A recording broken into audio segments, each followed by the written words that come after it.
Jane Shaw's story is a very dramatic one.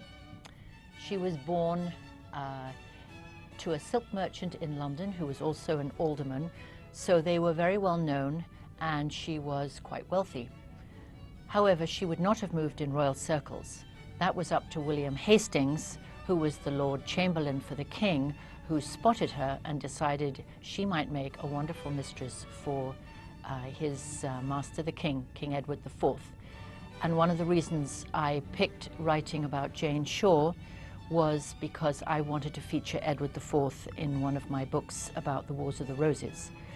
And she was his final and favorite mistress. Apparently, Edward really fell in love with her. She was Edward's mistress until his untimely death, and that is when her story took a real dramatic turn. Her life changed dramatically. She could not be at court anymore because she was a discarded mistress, and her family had let her go as well. So in steps the aforementioned Lord Hastings, who takes her to be his mistress. Apparently he had had his eye on her all along.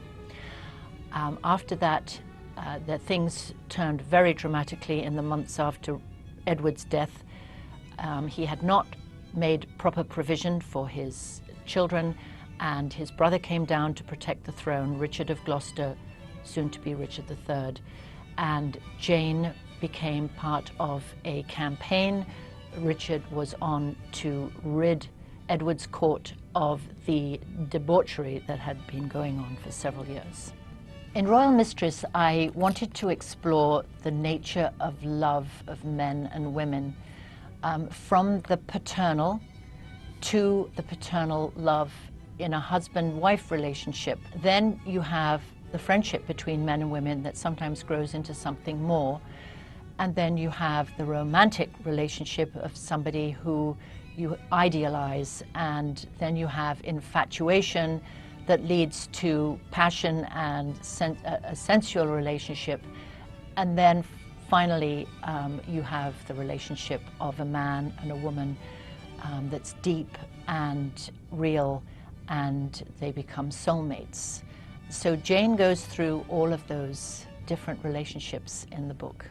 What I found fascinating about Jane was that even though she was an ordinary daughter of a merchant, there was something about her, we must believe that she was very alluring, that won the heart of a king and his chamberlain, and then after the debacle of the usurpation of the crown in 1483, that Jane became the mistress of the Queen's son.